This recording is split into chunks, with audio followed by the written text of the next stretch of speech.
के एक मध्यम वर्गीय परिवार में पले बड़े हरीश अय्यर परवरिश ठीक वैसे ही हुई जैसे किसी भी आम लड़के की होती है। आजकल एक बड़ी कंपनी में बतौर क्रिएटिव हेड काम कर रहे हैं और नाम कमा रहे हैं। एक कामयाब, खुशमिजाज और जिंदा दिल इंसान है। अपने माता पिता के साथ मुंबई में रहते हैं, लेकिन बचपन में कितने भयानक हालातों से वो जूझ रहे थे, माँ बाप को दूर दूर तक इसका अंदाजा नहीं था। बहुत बहुत शुक्रिया हरीश हमारे साथ जुड़ने का। सबसे पहले तो मुझे अपने परिवार के बारे में बताइए। जब आप छोटे थे तो आपके परिवार में कितने सदस्य थे? मेरे परिवार में मेरे पेरेंट्स थे, मेरे माँ बाप, मेरा एक छोटा भाई है। मेरे डैडी के 2 ब्रदर्स हैं। ओके। तो वो उनके वाइफ।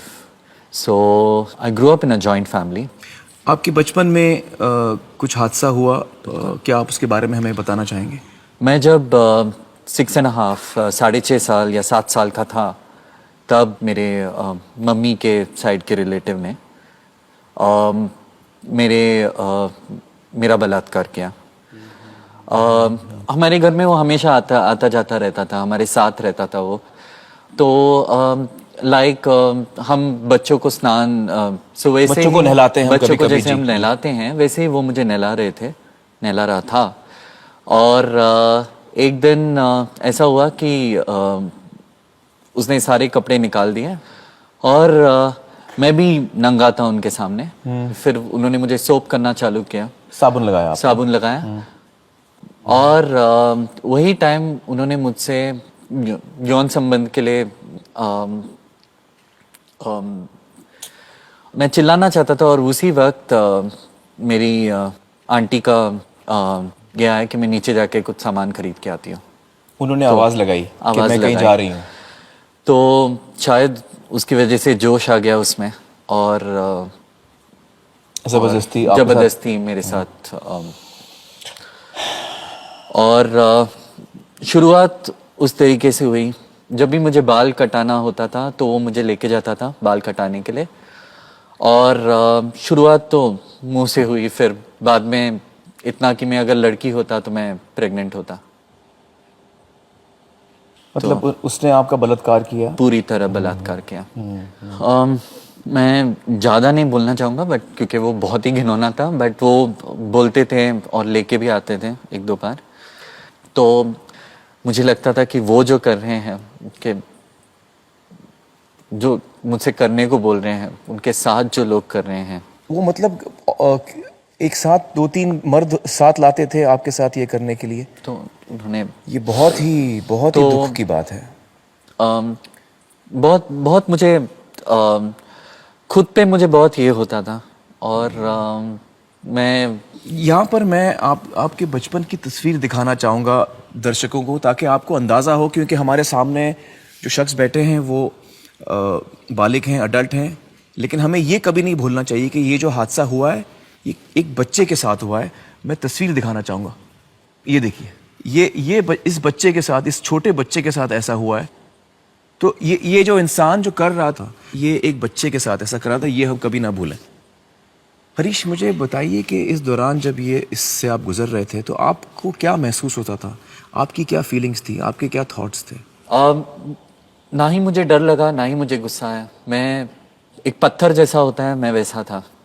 जब वो सारा चीज़ करता था मेरे साथ, तब भी मुझे कोई डर या दर्द भी नहीं होता था। मुझे दर्द तब होता था जब वो करके बंद हो गया, जब वो उठ चुका था। क्योंकि तब मैं 2 जिंदगी जीता था। एक जिंदगी जब मेरा शोषण होता था, और एक जिंदगी जब मेरा शोषण नहीं होता था। और मैंने अपने दिमाग में ये 2 जगह बना ली थी, और मैं कभी ये नहीं चाहता था कि ये दोनों जगहें मिले साथ में। तो हमेशा मेरे बाहर हमेशा शोर था और मेरे अंदर सन्नाटा था। और कोई भी मेल मेंबर, कोई भी पुरुष से मेरे फैमिली में मैं क्लोज नहीं था, क्योंकि मुझे लगता था कि हर आदमी मेरे साथ ऐसा कर सकता है, कुछ बुरा कर सकता है। तो मुझे आदमियों से बहुत डर लगता था। क्लासरूम में जब बैठा करता था तो मैं सडनली क्लासरूम में बैठा करता था और अचानक मैं उठ जाता था। इसलिए उठ जाता था क्योंकि मुझे बहुत महसूस होता था। और टीचर्स बोलते थे खड़ा क्यों हो जाता है, बैठ जाओ, और कभी कभी मुझे डांट भी मिलती थी उसमें। एक बार मुझे याद है, हम बीच में सारे फ्रेंड्स के साथ पिकनिक में चले गए और सब लोगों ने मुझे अपने कपड़े उतार के पानी में जा रहे थे और मैं थोड़े कपड़े उतारे और मैंने देखा कि मैं ब्लीड कर रहा हूँ, तो मैंने झट से अपने कपड़े पहन लिए। इस दौरान मुझे एहसास होने लगा कि मेरे साथ जो हो रहा है वो गलत हो रहा है। मुझे बताइए कि ये सब आपने अपने माँ बाप से कभी बताने की कोशिश की थी? मैंने पहली बार मेरी माँ को बताने की कोशिश की जब मैं अराउंड 10 साल का था। कि मैं मेरे माँ से बहुत क्लोज था। मैंने शुरू में उनको ये बताया कि वो मुझे यहाँ वहाँ छूते हैं, मेरे पास शब्द नहीं थे, अल्फाज नहीं थे कि ये बताने के लिए कि वो उस चीज को बोलते हैं क्या है, क्या हो रहा है, कैसे समझाऊं। तो मम्मी को लगा कि ऐसे थोड़ी ना होता है। मम्मी को ये पता ही नहीं था, सीरियसली नहीं लिया। तो और ये जब बात उनके कान तक पहुंची तो उन्होंने बोला कि देखा मैंने बताया था, कोई विश्वास नहीं करेगा। अच्छा, उन्होंने आपको ये सब बताया था? उन्होंने आपको धमकी दी, उनको डराया आपको? मुझे डराया था कि अगर मैंने किसी को बताने की कोशिश की तो मुझे मार देंगे, मैंने जिसको भी बताया उसे भी मार देंगे, तो मुझे डर लगता था। उससे ज़्यादा मुझे इस बात का डर लग रहा था कि लोग तुम्हें ही बोलेंगे, और वैसे ही हुआ। वापस 2-3 सालों के बाद वापस मैंने मम्मी को बताया कि मुझे ब्लीडिंग हो रही है, तो मम्मी ने बोला कि तुम आम बहुत खाते हो, गर्मी बढ़ गई है इसलिए ब्लीड कर रहे हो। तो दूसरी बार जो कोशिश की वो भी नाकामयाब रही। तो उस वक्त आपको क्या फील हो रहा था, क्योंकि वो बहुत अहम बात है हमारे माँ बाप के लिए? मुझे लगता था कि मेरी माँ मेरा विश्वास नहीं कर रही है। मेरी माँ प्यारी है, अच्छी है, सब है, मगर मेरी माँ मेरे लिए नहीं है, मेरे लिए खड़ी नहीं हो सकती है। मेरी मदद अगर किसी ने की है वो कोई इंसान ने नहीं की, मेरी मदद की थी मेरे कुत्ते ने। मेरा एक जर्मन शेपर्ड डॉग था, जिमी। जब मेरे साथ शोषण होता था, मैं घर आता था और मुझे पता नहीं उसे कैसे पता चलता था कि मेरे साथ कुछ बुरा हुआ है। वो मैं जब घर में आता था तो खींच के लेके जाता था मुझे, और बेडरूम में जाके अपने बेड के ऊपर वो बैठ जाता था ऐसे पॉस लेके, और वो चाहता था कि वो ऐसे कूद के मुझे बोलता था कि मेरे पास आओ और मेरे पास आके बैठो। और मैं बोलता जाता था, और मैं जब रोया करता था वो आके मेरे आंसू चाटता था। मेरे हर आंसू को उसने पिया है, in the true sense of the word. And उससे मुझे हिम्मत मिली। एंड जिम्मी के अलावा अगर मेरी अगर किसी ने मदद की तो आपके फिल्म इंडस्ट्री ने बहुत मदद की है। अच्छा, वो कैसे? I am an ardent Sridevi fan. मेरा मेरी एक अलग दुनिया थी, एक फैंटेसी वर्ल्ड था मेरा। और Sridevi was one character of force for me, क्योंकि हर फिल्म में एंड में वो विलन को मारती थी और वो जीत जाती थी, लाइक हैप्पी एंडिंग्स। उससे आपको प्रेरणा मिलती थी, आपको सुकून मिलता था। तो आप श्रीदेवी के बहुत बड़े फैन? बहुत बड़ा फैन हूँ। मैं भी बहुत बड़ा फैन हूँ श्रीदेवी जी का। मुझे ये बताइए, ये कब तक चला, ये मुझे बताइए। 7 साल से 18 साल तक, तो इट वाज 11 years 11 साल तक। लोग मुझसे ये पूछते हैं, अच्छा 7 साल की उम्र में तुम्हें पता नहीं था, मगर 18 साल की उम्र में तुम्हें कैसे नहीं पता होगा? पता होता है, मगर कभी कभी वो पहला ना कहना में वक्त लग जाता है, पता नहीं चलता है। तुम्हें पता होता है कि जो हो रहा है गलत हो रहा है, आप उस चक्र में फंस जाते हैं। हाँ, और उसमें से निकलना आपको समझ में नहीं आता कि मैं इस चीज को अब कैसे रोकूं, क्या करूं। और जब मैंने देखा कि रोकना इतना आसान था। कैसे रुका, ये मुझे बताइए। बस सारी जो हिम्मत थी, सारी हिम्मत को समेटा।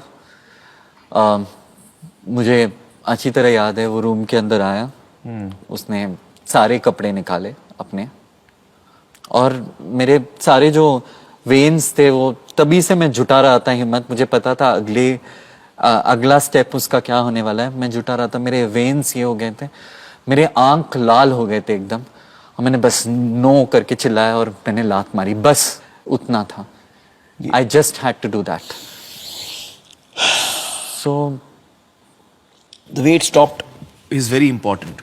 कि आपने एक दिन जब आपको गुस्सा आया, आपने उनको जोर से चिल्ला के नो बोला, और उससे ये बात बंद हुई। और वो ना बोलने में 11 साल लगे। 11 साल लगे, लेकिन इससे बहुत बड़ी सीख हर इंसान को आज मिलेगी कि आपके साथ अगर ऐसा हो रहा है तो उसे रोकिए, आप हिम्मत करिए और रोकिए। आज सामने वाला डर जाएगा। हरीश, आपके साथ जो कुछ हुआ उसके बारे में आज आप क्या सोचते हैं? हर किसी के जिंदगी में कोई ना कोई चैलेंज जरूर होता है जी।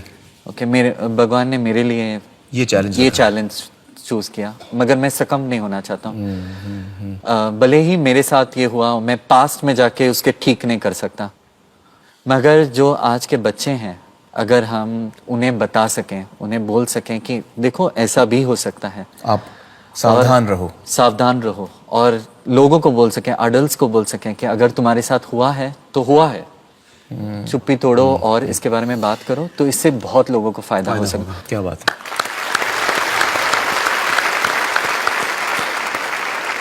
दोस्तों, इस वक्त हमारे साथ हरीश की माताजी भी मौजूद हैं। पद्मा जी, मैं आपसे दरख्वास्त करूंगा कि आप आइए और हमारे साथ थोड़ी बातचीत कीजिए। आइए, बैठिए। किसी भी माँ के लिए ये बहुत ही मुश्किल होगा, ये सारी चीज़ें जो आपके बेटे के साथ गुजरी हैं। मुझे बताइए कि आपको क्या महसूस हुआ पहली दफ़ा जब हरीश ने आपको ये बताया? मुझे तो बहुत शौक लगा, मगर मैं एकदम चुप ही रही, बिकॉज क्या बोलूं, कैसे इसको डील करूं, मुझे नहीं पता था। मैं उसको भी चुप करा रही थी और मैं भी बोली चुप, किसी से कुछ कहना नहीं। मुझे लगा क्या, किसको दोषी ठहराएं, किसको क्या बोले। मेरी बहन की ज़िंदगी एक तरफ, लोगों के बारे में मैं सोच रही थी, अपने बारे में कम। बहुत ही गलती की मैंने, मेरे बेटे के साथ नहीं रही, मैं उसको समझ नहीं पाई। और सारे पेरेंट्स को यही बोलूँगी कि अगर लड़का इशारे में भी कुछ कहे तो अपने बच्चे की बात मानना, दुनिया की नहीं। जो गलतियाँ मैंने की, आप मत दोहराइए। जी जी। और बहुत अफसोस होता है कि मैंने उसके साथ नहीं दिया। जैसे पद्मा जी ने हमें बताया कि काश वो आज भी सोचती हैं कि काश वो मैं अपने बेटे का उस वक्त साथ देती। देखिए, आज तो आप उनका साथ दे ही रही हैं, ये बहुत बड़ी बात है। I think we should congratulate. आपकी बातें सुनकर लोगों को एक बहुत बड़ी सीख मिलनी चाहिए कि अगर हमारे बच्चे के साथ ऐसा हो रहा है तो जैसा पद्मा जी ने बताया, हमें उस वक्त मजबूत होना चाहिए। उस वक्त जो बच्चा हमसे कह रहा है उस पर हमें यकीन करना चाहिए और उस पर ठोस कदम उठाना चाहिए। पद्मा जी, हरीश, मैं समझ सकता हूं कि आप दोनों के लिए कितना मुश्किल हुआ होगा यहां आकर ये सारी चीजें हमारे साथ बांटना। थैंक यू सो मच हमसे बातचीत करने का। दोस्तों, बाल यौन शोषण के साथ जुड़ी एक बड़ी गलतफहमी ये भी है कि बड़े होने के बाद या शोषण बंद होने के बाद हम उसके असर से मुक्त हो जाते हैं, लेकिन ऐसा नहीं है। बड़े होने के बाद भी इसका असर आसानी से नहीं छूटता।